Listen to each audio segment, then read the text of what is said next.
¿Qué tal? Buenos días. Bienvenidos todos a nuestro quinto Ipsos Talks.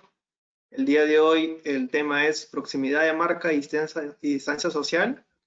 Por favor, manténganse conectados y mientras llegamos al aforo para iniciar la sesión, voy a compartir con ustedes una iniciativa muy interesante y sobre todo ágil, acorde a nuestros tiempos, que hemos desarrollado en Ipsos.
¿Qué tal?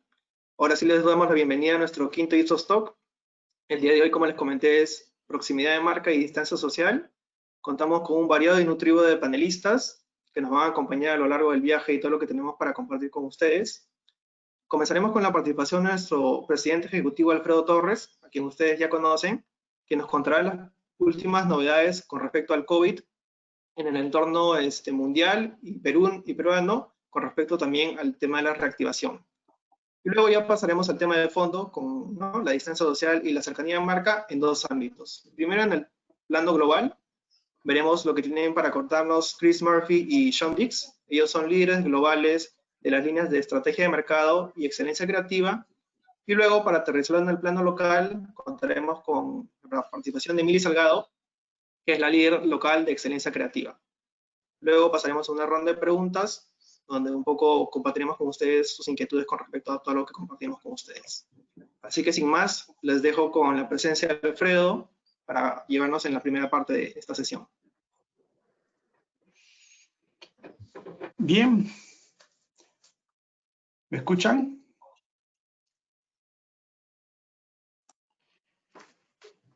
Bien.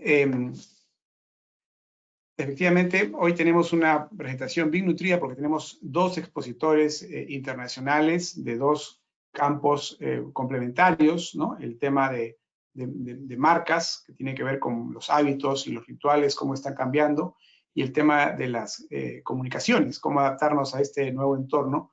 Y en el caso nuestro van a participar Joao, que es el líder de la gestión de marcas en Ipsos, como conductor y eventualmente comentarista, y Milagros Salgado, que es la líder de la unidad de creatividad, que tiene que ver con justamente los estudios de comunicaciones. Vamos a a empezar con una mirada global, como mencionaba Joao, de algunas encuestas que está haciendo Ipsos en el mundo y en el Perú sobre el tema que nos reúne. Es evidente que mientras no haya una vacuna o una seguridad médica de poder sobrevivir a esta pandemia, la distancia social es la medida en que vamos a tratar todos de movernos con las dificultades que tiene nuestro país, a veces por la informalidad, como ya lo estamos viendo en el campo del transporte. Pero en todo caso, la intención de todos es mantener la distancia social.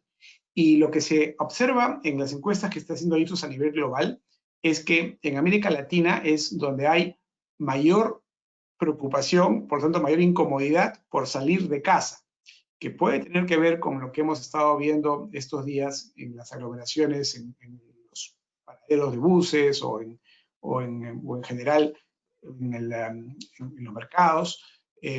Pero el hecho es que somos los latinoamericanos los que estamos menos dispuestos a salir, por ejemplo, a ir a un restaurante. Lo mismo ocurre con el retorno de los niños al colegio. También somos los últimos que queremos que los niños vayan al colegio. Hace poco hicimos también una encuesta en el Perú y se ve lo mismo. La gente estaba más dispuesta a que se reactiven las fábricas, pero no los colegios. Hay temor, por lo tanto, al contagio. E incluso a ir al lugar de trabajo. La mayoría preferiría no tener que hacerlo. Por eso, este paradójico alto apoyo al gobierno y a la cuarentena, al mismo tiempo que hay necesidades económicas urgentes que la gente tiene que ya empezar a resolver. Pero hay pues mucho temor al contagio y tiene que ver en gran medida con la desconfianza que hay en el transporte urbano, ¿no? Si la gente pudiera ir a trabajar caminando o en bicicleta, seguramente preferiría hacerlo. A nivel mundial, nuevamente los latinoamericanos son los que señalan que esperan un mayor cambio en sus rutinas. Estamos viendo en otras partes del mundo ya está saliendo la gente a las calles a hacer la vida social en grandes cantidades en Estados Unidos, en cantidades más moderadas en Europa o en Asia, pero en América Latina todavía pues hay bastante temor.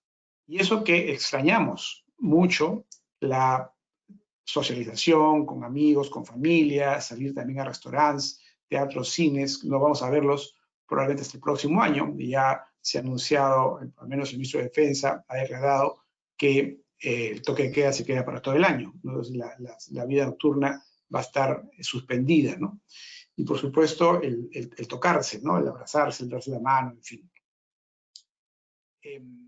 Y naturalmente eventos masivos no vamos a ver hasta quizá un par de años, por lo menos hasta que se descubra pues la vacuna y las hayamos puesto todos o nos hayamos inmunizado de alguna otra manera, porque la situación es bastante preocupante para todos, ¿no? En el Perú también esperamos cambios de hábitos importantes. Este es un estudio que hicimos hace un mes.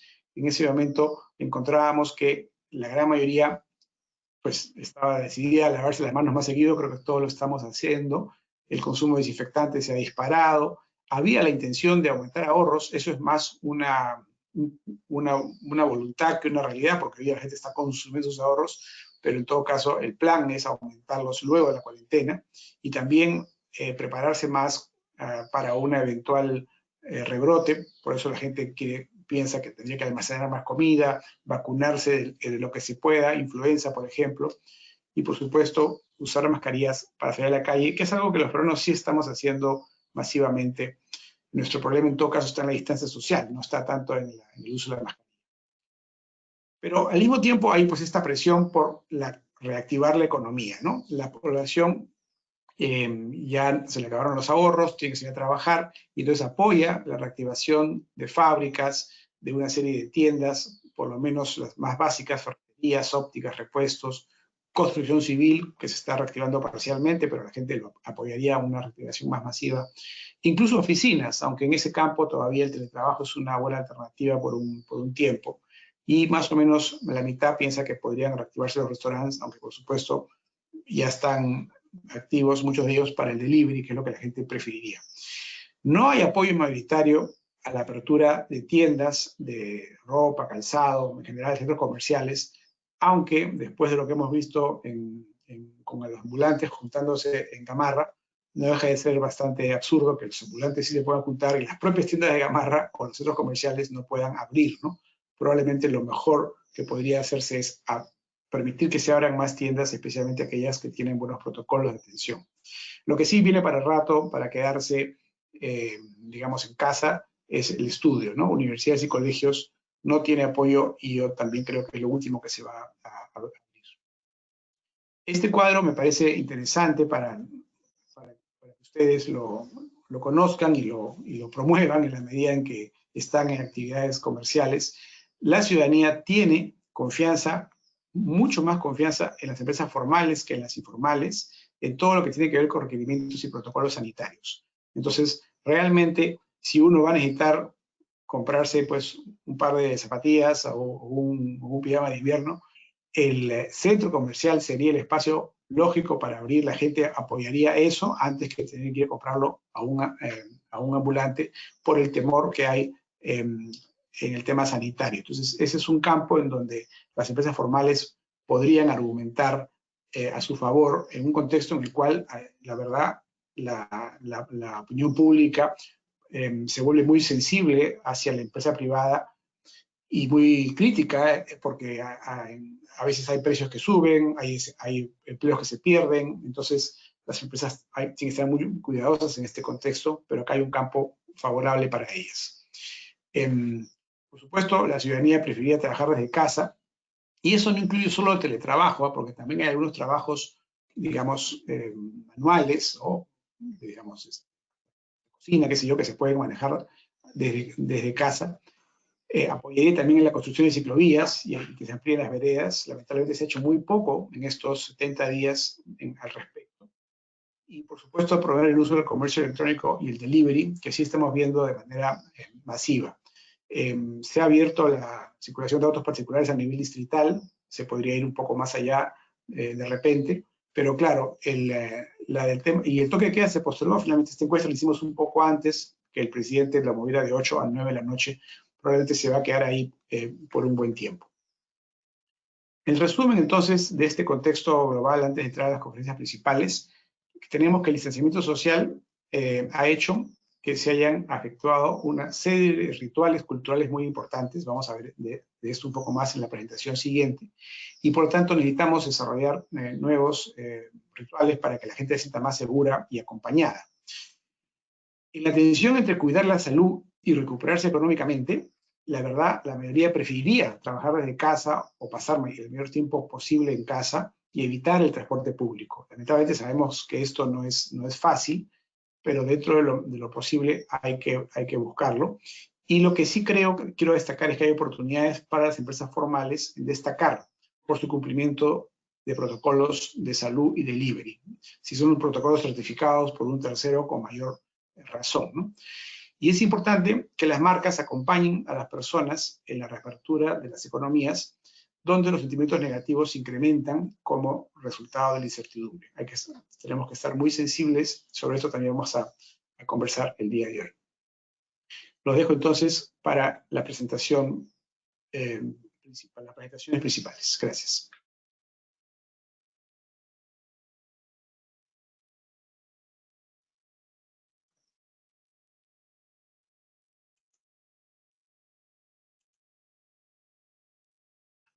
So thank you so much for inviting me to present here. It's a great honor to get to visit with so many of our clients all at once. So the graphic that we're portraying here starts to help us understand the drivers of brand selection. And as illustrated here, we are indeed adaptive decision makers, and our behaviors are influenced by a range of external and internal factors, and they're depicted here, right? So you have the physical context in which you're operating, the social context, and turning our attention more to the internal characteristics. There's the way we process information, the motivation we might bring to a given decision, and then our abilities, our skills, our routines. All these things are kind of taken into account when we are adaptively making decisions and ultimately selecting brands. Now, what's happened here is with the spread of the virus, it has essentially liquefied the stability of our physical and social environments. So with our context having been so fundamentally changed and shaken, we're really operating in a very fluid time of distress. So that means that we can't really rely on a lot of those automatic behaviors, those automatic decisions that we used to make. But because those automatic behaviors have become so disrupted, we're now much more deliberative in our decision making. So we're in more active listening mode, which means we are particularly attentive to what brands say and do in these times, much more so than usual. So it is a critical and unique time for brands to be present and to lean in. So just to be very clear here, I think a lot of brands have struggled with the question of whether it's appropriate to advertise, in this era, and if so, what's the type of tone that they should use. So I think it's very important for us to realize that consumers are really concerned right now about the economy and their jobs and their financial situations. So there's actually an expectation that brands will not only help them navigate the crisis, but also that they will continue to behave like commercial brands. And while the literature is quite thick with studies telling us that going dark in recessionary periods has proven to be a poor strategic choice, we still see a lot of advertisers either hitting the pause button or the stop button on their campaigns. And look, we don't want to convey that we're encouraging people to be crisis profiteers here by any means. But the point is, most consumers understand that the economic wheels need to turn. And they will not look unfavorably upon brands or marketers for selling what they have to sell. So you see this number here in the lower right-hand corner, the 70% that says, I want to continue to hear from brands in terms of what they have to offer. There's another statistic that we're not showing you here, where we look at the bottom part of that scale, and only 4 to 6%, depending on the country, will say it's inappropriate for brands to advertise in this time. So again, just to reinforce the point, there is an expectation that brands will continue to be strategic brands even in a period like this. Thanks. Brands do have a unique opportunity, as I mentioned earlier, to connect right now, kind of an opportunity to rise to the occasion, if you will. And if we look at how this has kind of played out over time, it's quite interesting. So if we go back to like very early March, when the crisis was really starting to get a lot of attention, a lot of brands went very quiet at the time, right? And just didn't know quite what to do. And then you started to see a number of brands step forward with messages of comfort and empathy, and appropriately so. This Coca-Cola installation in Times Square is a great example of a very nice sentiment that was expressed in mid-March, and the installation actually says staying apart is the best way to stay united, and it's accompanied by the elongated Coca-Cola logo treatment. And at the time, it was a very welcome message and very appropriate.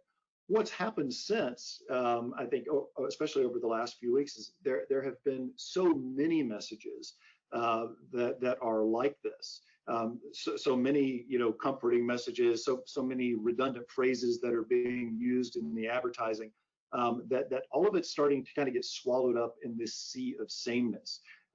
So I think we are getting to the point now, while it is still vital to communicate with the appropriately empathetic tone, it is time now for brands to show the role they play kind of among or within the new kind of social norm, if you will. So we're starting to see more of that in the spring months.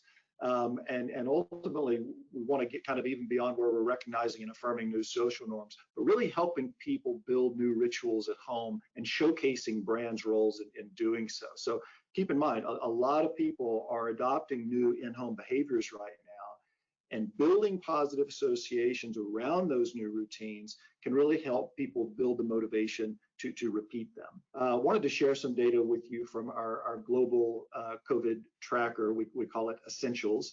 But what's portrayed here is that when you look at people and how they self-identify in one of these 8 kind of categories in terms of how they're reacting and adapting to the crisis, what you see is the majority of people have either gotten to or past a phase where they're developing a new set of routine. It's very interesting to look at consumer anxiousness at each of these different phases, right? So you do indeed see anxiousness and negative emotion go down as people establish new routines and kind of establish a new norm for themselves and their household. But with the prospect of reentry, that anxiousness comes back. Those negative emotions start to come back. So it will be very interesting to watch how this plays out as restrictions continue to be lifted and people are forced out of some of those in-home routines.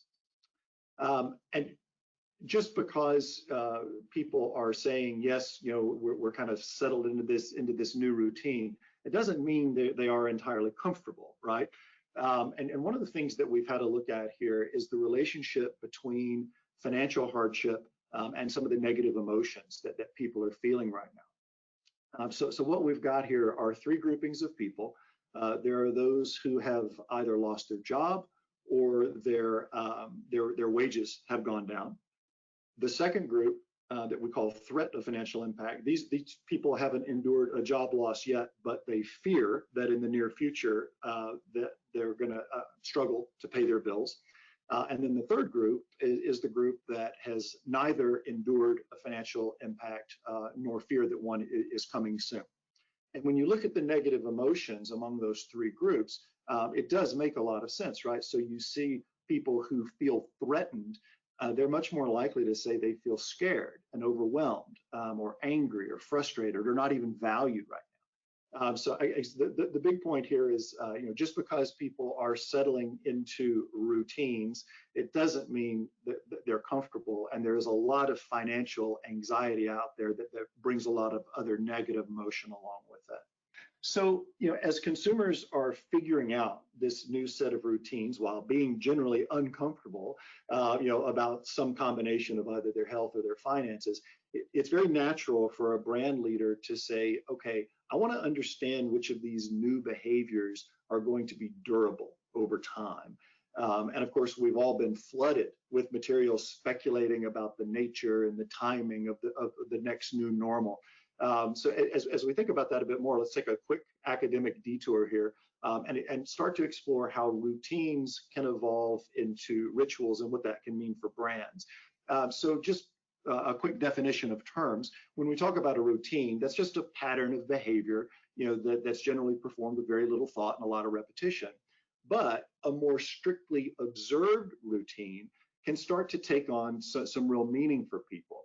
And it's no accident that a lot of rituals emerge in times of crisis or in times of uncertainty, because it starts to allow us a little bit more of a sense of normalcy or a sense of control.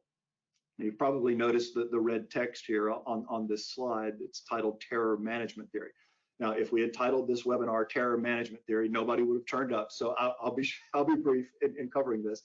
But all that's saying is that when people are really afraid, especially when the specter of death is quite salient, they start to crave cultural membership. It helps them build self-esteem.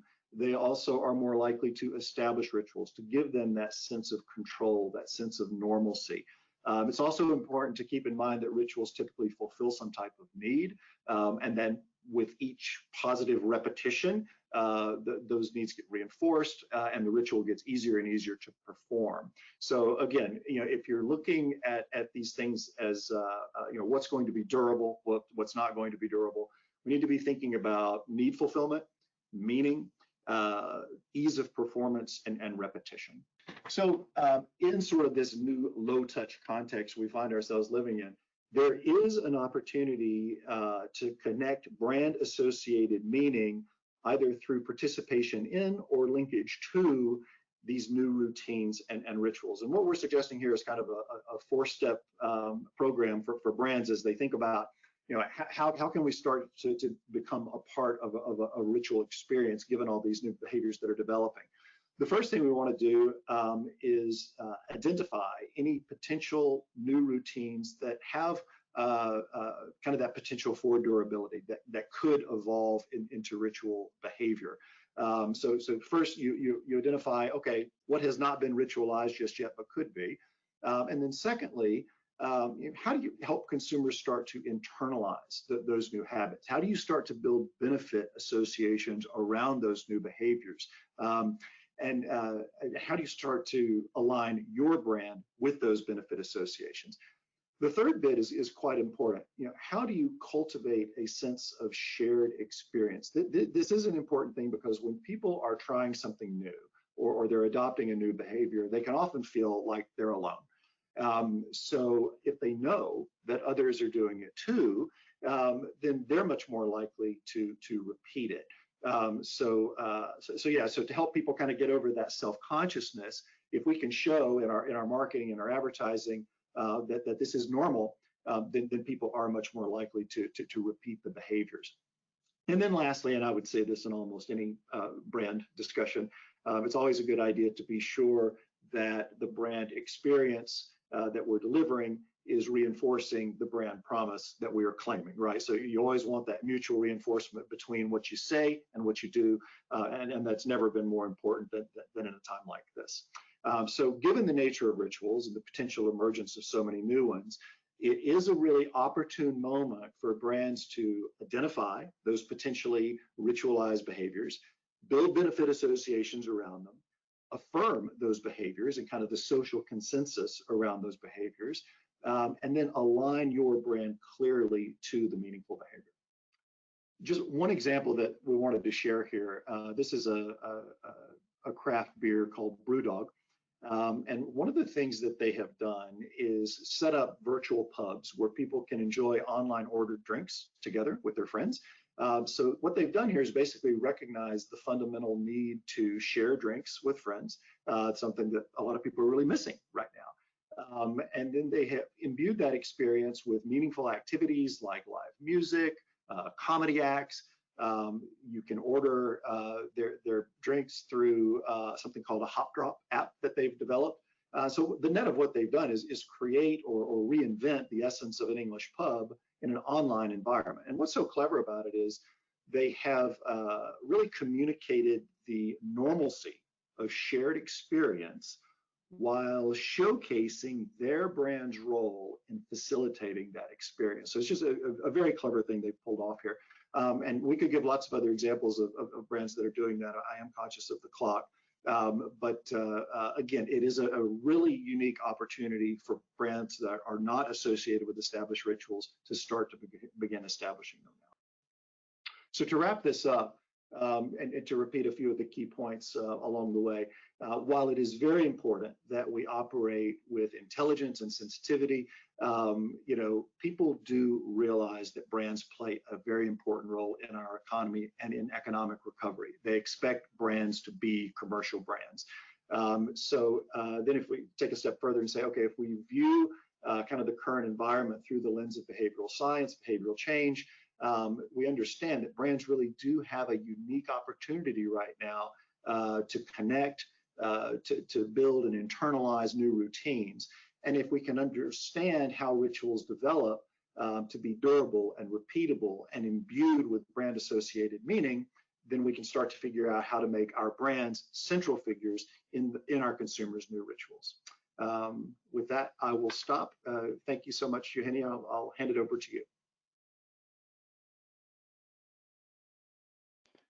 Hi everybody, Shaun Dix here from Creative Excellence. So I'm going to talk to you about the creative fight back, how brands can survive and revive during these challenging times. Now, I think the million-dollar question you all have right now, or a lot of us have, is does creativity still matter now? And we know we are in unprecedented times in this crisis, and a large part of the world's population is going through a very stressful time.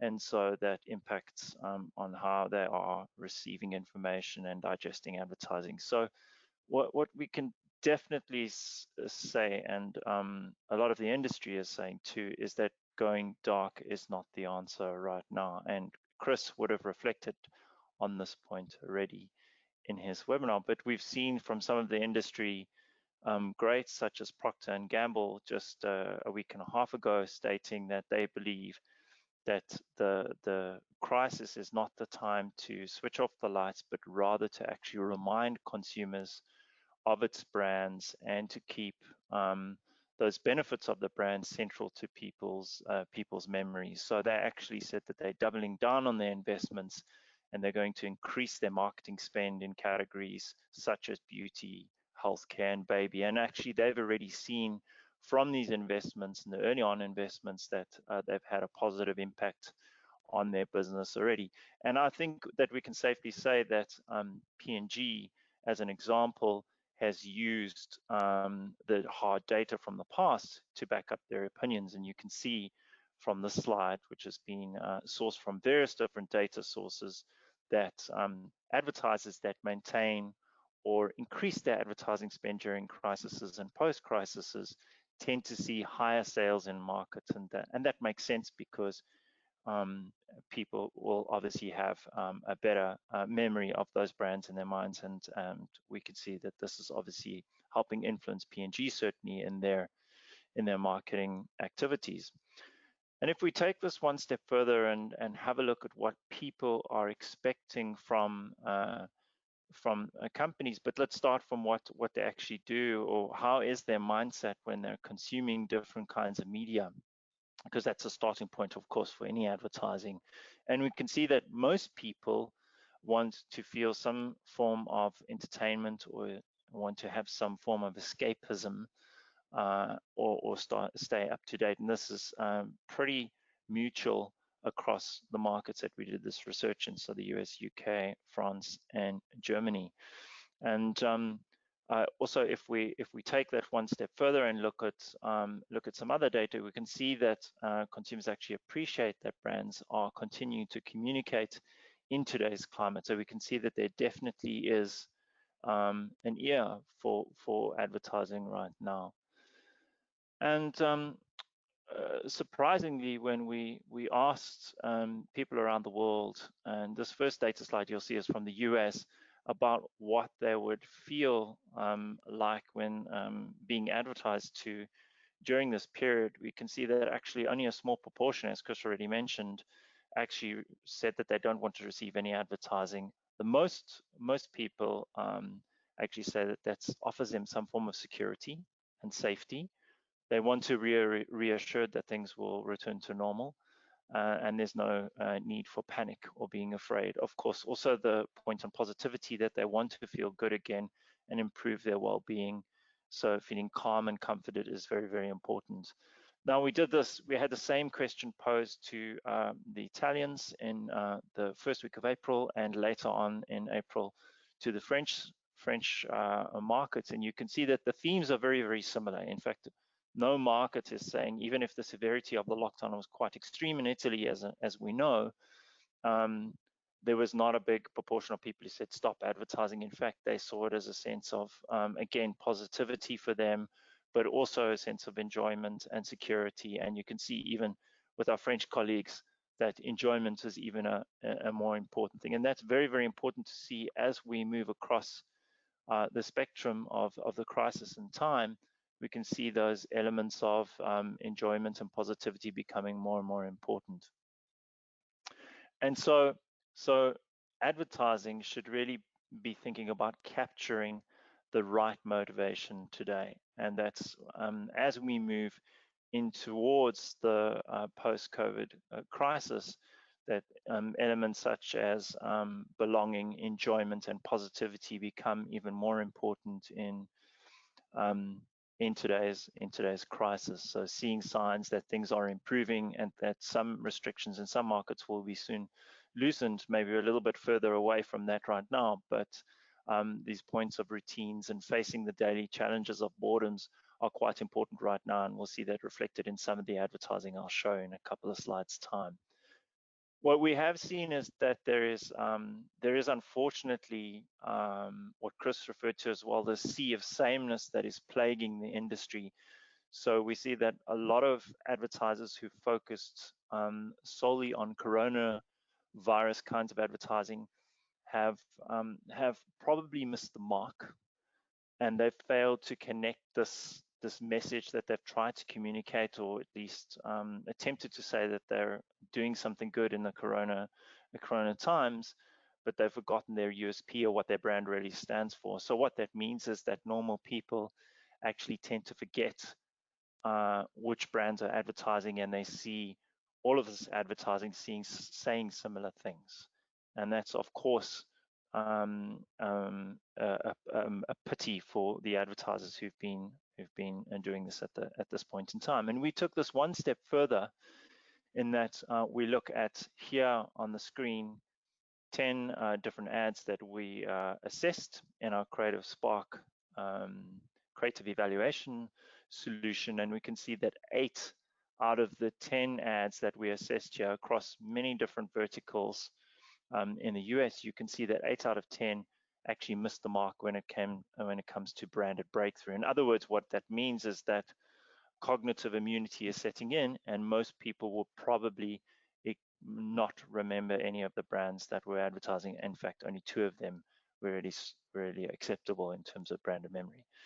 So, and why are we seeing these mixed results? We are seeing them because there are a lot of efforts being made to obviously produce new content with a lot of restrictions. The time associated with producing the content is minimal. We don't have many companies are scrambling to get reviews done, using past footage, stock footage, etc. But one thing that hasn't changed is the creative quality still matters, and that's very, very important. So let me show you one example that is a really good example of what Budweiser did, which is what I refer to as refreshingly good. So let me play that ad for you right now.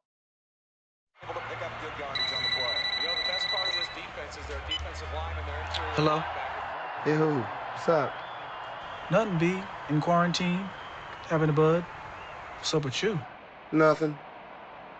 Quarantining, having a bud. True. True. What's up?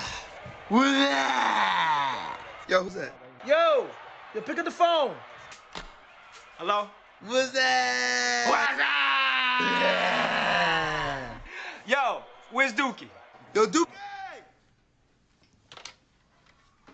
Yo. What's that? What's that?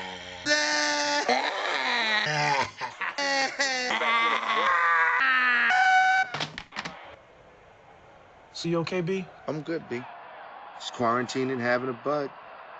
Thanks for checking in. So a great example of being refreshingly good, and just because we are in difficult times doesn't mean that we should forget the basics. Utilizing distinctive assets like this, striking the right tone, and having a strong story. And of course, this is a reincarnation of an ad that was aired in 1999 and now in 2020, and this crisis being aired for Budweiser in the US and the UK. Another brand that's really done a great job of being really authentic and consistent across the COVID times and adhering to those different elements is IKEA. And we can see on the right hand side of the chart, IKEA in China when the crisis first broke out, and we can see the visual of them using the home and the framing of the kid, and the parents watching this kid work and saying that they'd never seen him before. Or in other markets where they use the home and their assets that they are really known for very cleverly in their different pieces of advertising. So in other words, it's not just seen as generic.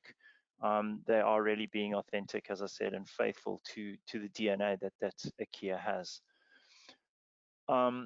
A great example of being authentic and faithful was in Australia, an example from Cadbury's, which aired this particular ad just around Easter time. So I'll show you this one. Have a look.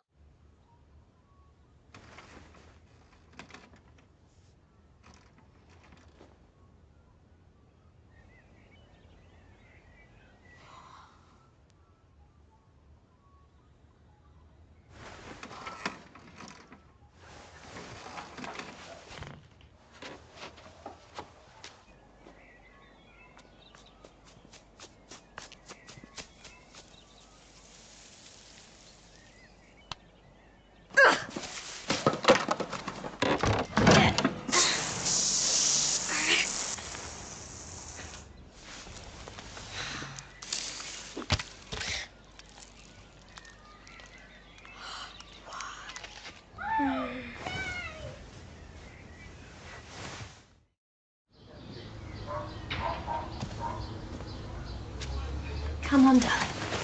Up you hop.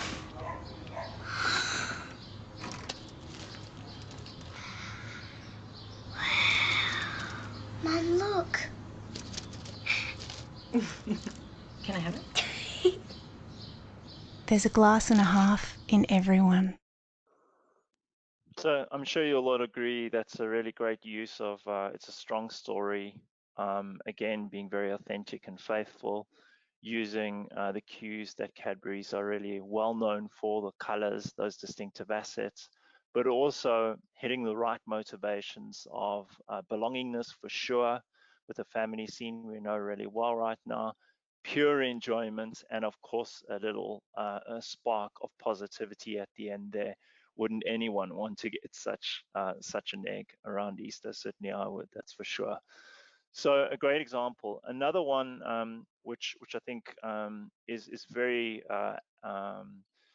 very good for this particular time we find ourselves in is Decathlon is a sports brand who you probably know very well, who have used the routine situation, routines and situations to really show how their brand can support people during their ritual behaviors when they're caught in lockdown. So they show different forms of fitness with children, using your child as a weight, for example, playing table tennis on the dining room table, doing swimming through your passage. So very, very clever way of turning the homemade situations and homemade video into small little digital stories that we used on Facebook and in YouTube to really connect Decathlon to these small different series. And that's a good thing, even if it doesn't seem like a direct line. It obviously helps Decathlon be present in people's minds and creates those mental networks that will leave a positive impression of the brand with people even when the crisis is over. So a great use of really tapping into those different motivations.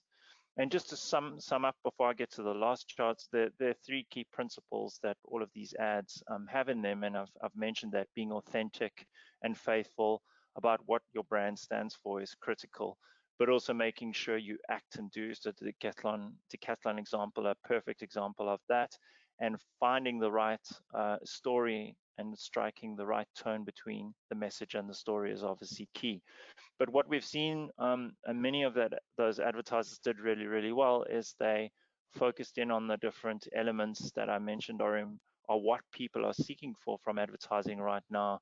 And those elements of belongingness, enjoyment, and positivity are critically important. So how can we find ways to get closer with consumers, yet with a distance, but also finding some way to enjoy the advertising that's being shown, and positivity and optimism is obviously always a good thing. So and then of course being authentic and faithful to what your brand is known for is critical, and layering those motivations into those aspects will be key in this essence.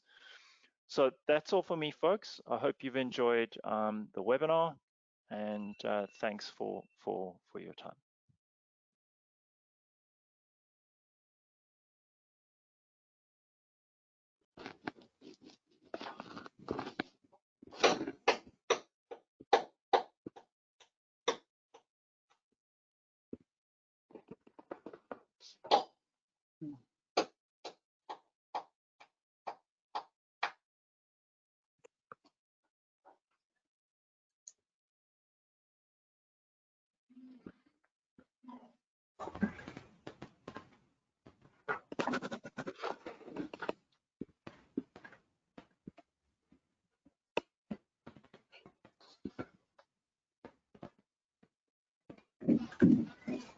Hola a todos, espero que estén muy bien en sus hogares. Soy Milagros Salgado de Cultivate acá en Perú.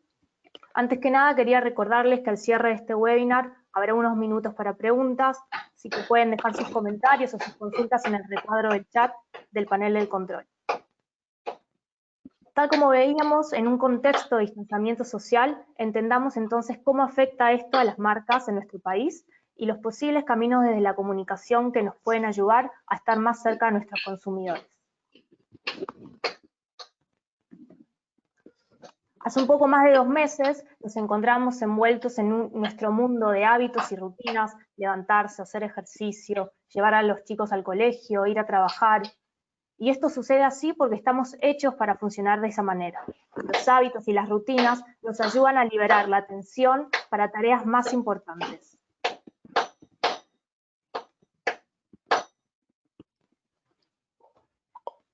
Las marcas, por su lado, tenían un plan en concordancia con sus rutinas y patrones anteriores, pero esto cambió abruptamente. En las primeras semanas, y observando cómo avanzaba el virus en Europa, aún veíamos campañas publicitarias con personas abrazándose, al aire libre, viajando. Pero la pandemia nos hizo frenar y recalcular. Progresivamente las marcas han ido frenando y aproximadamente el 30% de las campañas quedaron on hold.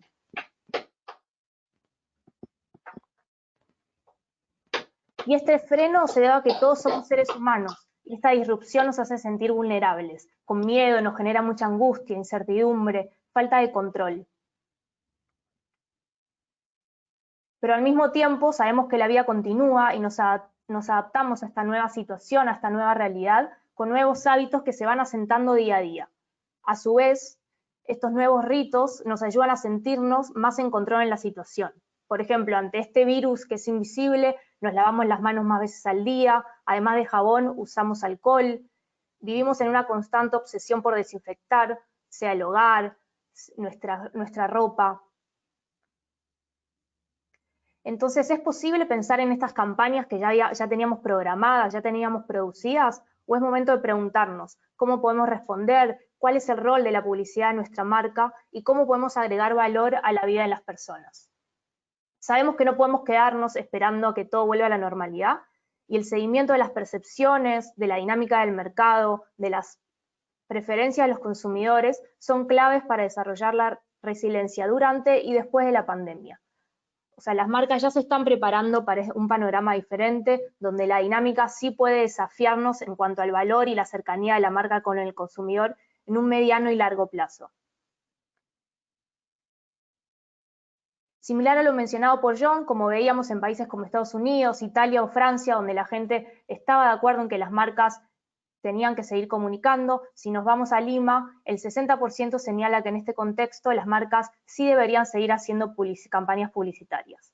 La capacidad de una marca para resonar con sus clientes y solidarizarse en estos momentos de crisis contribuye en gran medida a ganarse el corazón de las personas para más adelante. Y en la espera a salir a la nueva normalidad, las personas sí van a recordar qué papeles desempeñaron o no las marcas en sus vidas en tiempos de adversidad.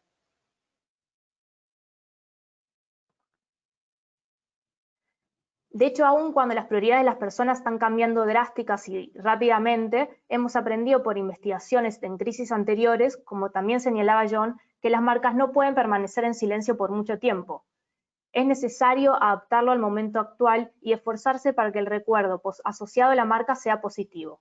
De lo contrario, corremos ese riesgo de estar en un entorno en donde hay mucha información y muchos mensajes alrededor de una misma situación, donde la marca no lograría diferenciarse. Entonces resulta clave entender qué etapas tenemos por delante y definir cuál es la mejor forma de acompañar a nuestros consumidores en su nueva normalidad. Durante el confinamiento pasamos por diferentes fases emocionales, como también señaló John y Chris previamente. Para contener estas necesidades, estas emociones, surgen nuevas rutinas, nuevos ritos y necesidades que se van afianzando a medida que avanzamos en las diferentes fases de la cuarentena. En cada fase es importante que las marcas tengan un rol distinto y de esta forma sí es más fácil entender cuándo y de qué manera podemos conectar mejor con nuestro consumidor.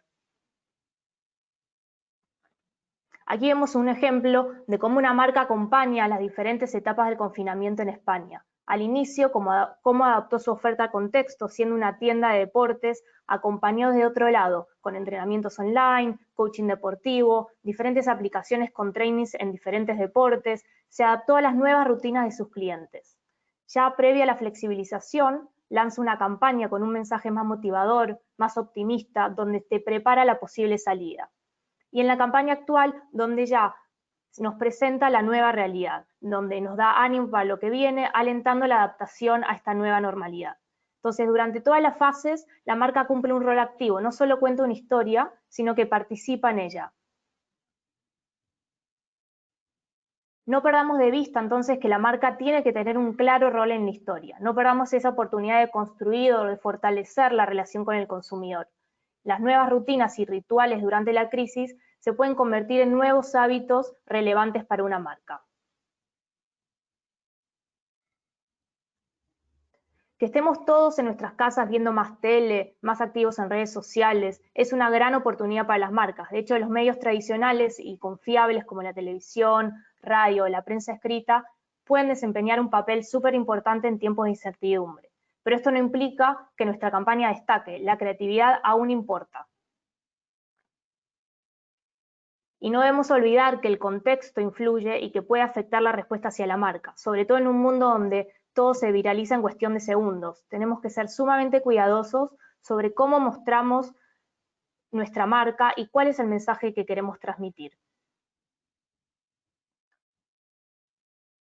Entonces, ¿tenemos que seguir hablando del COVID-19? Si no tenemos un claro rol que cumplir, deberíamos evitarlo para no ser parte del montón, pero estar presentes con contenido relevante para nuestro consumidor y así se sienta acompañado. También es importante entender que después de más de 70 días de confinamiento, se espera que las marcas acompañen con otro tipo de mensajes, que entretengan, que nos proyecten a una etapa de flexibilización y una nueva normalidad. Para cerrar, algunos puntos claves con los que me gustaría que se puedan ir de esta presentación. 1, mantener la comunicación activa, la respuesta rápida es esencial, darle la importancia a entender qué siente hoy nuestro consumidor o nuestro cliente para darles un mensaje relevante.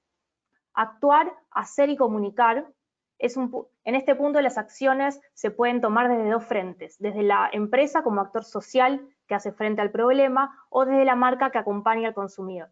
Y es importante poder mantener esta coherencia entre el ADN de la marca, el mensaje que estamos dando y el propósito, para no cruzar la línea del oportunismo.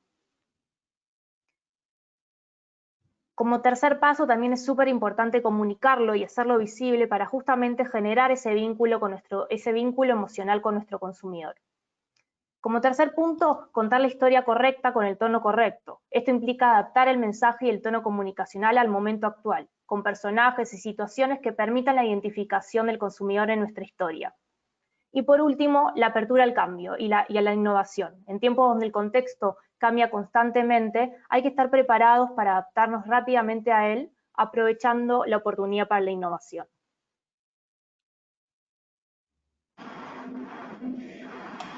Eso es todo. Ahora también hago el pase a Joao, quien va a leer algunas de las preguntas que fueron realizando en el transcurso de la presentación. Muchas gracias a todos por estar conectados en esta conferencia.